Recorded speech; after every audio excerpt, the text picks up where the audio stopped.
I'll never forget getting my very first guitar tab book. It was actually Joe Satriani, Flying in a Blue Dream, which always makes me laugh looking back because that is such a difficult book. So many crazy techniques, but it was my very first tab book that I actually went out and bought.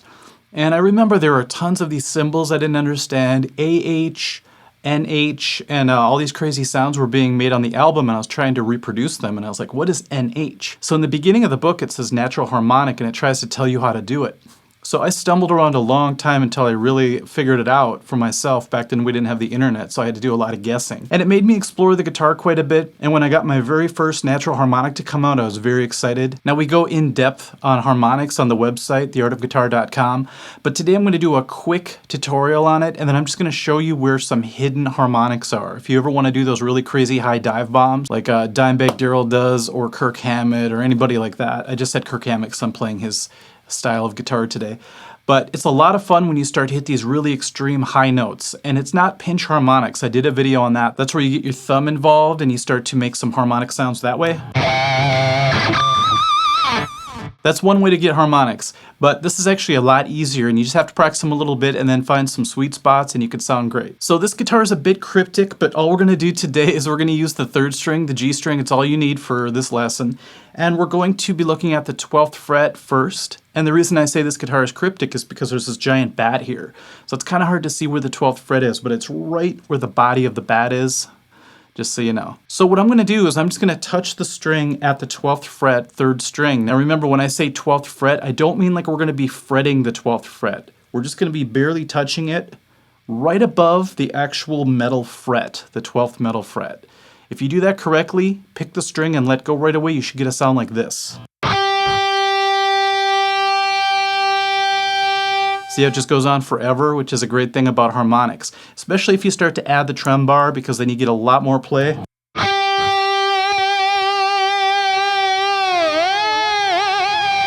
All right, just get that note singing and then we're going to move on. All right, now we're going to explore just the 3rd string again, but different frets.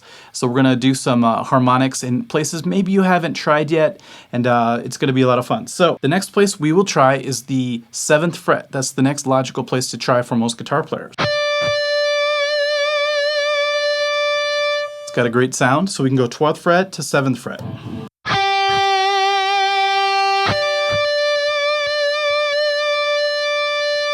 Nothing really sings quite like a natural harmonic does with distortion.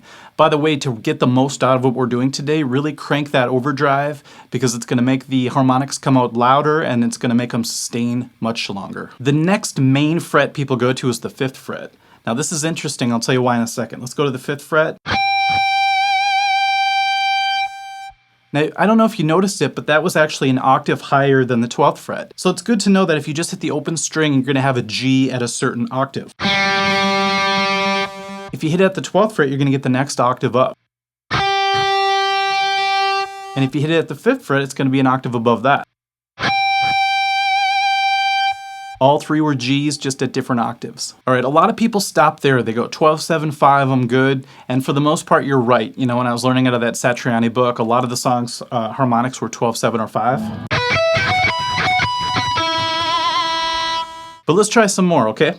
Let's try the 9th fret one time. Now here's the interesting part. The 9th fret and the 4th fret are going to have the same pitch. Let's try that.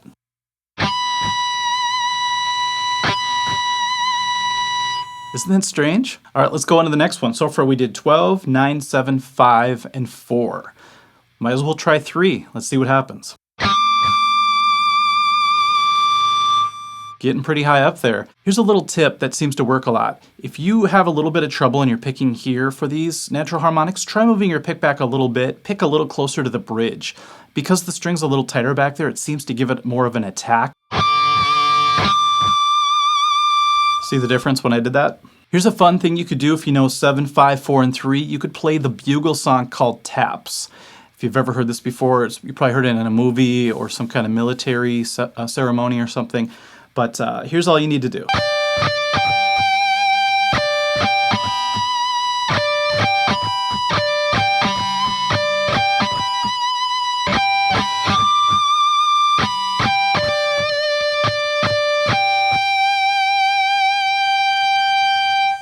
great way to practice, you know, and have a familiar melody to work with. Now we get into some crazy stuff. We just did 3rd fret, right? It seems to be pretty high up there. If you start to do dive bombs, it sounds great.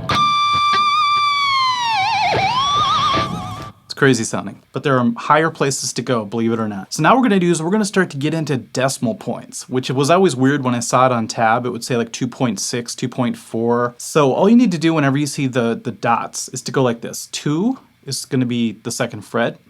0.6, just break the next fret up into 10 segments, the middle being 5, and then just go a little bit in front of it towards you. So a little bit higher, just a tiny bit, and you'll have 2.6. You kind of have to feel it out at first. So it's not 2, but it's 2.6. Just a little bit past the midway point of the 3rd fret. Let's try it. The next one I like to do is 2.4. Now we're getting into like Dimebag Darrell territory, you know, at the end of Cemetery Gates. He goes up super high. It's up in that area. Now, if we could do 2.6 and 2.4, we should be able to do 2 as well. Let's give it a shot.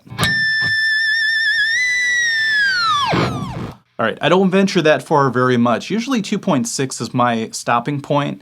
I'm for sure able to get those, let's say 99% of the time, but when I move to the 2nd fret and so on, it gets a little dicey for me. Okay, we're only gonna do one more in this video. Like I said on the website, we'll cover all of them. But the next one I like to have people try is the 1.7. It also feels like it's 1.8-ish. It's kind of in that area. Let's go 1.5 just to get to the middle of the 2nd fret. And then think 7. So go a little bit in front of it. Let's hit that one.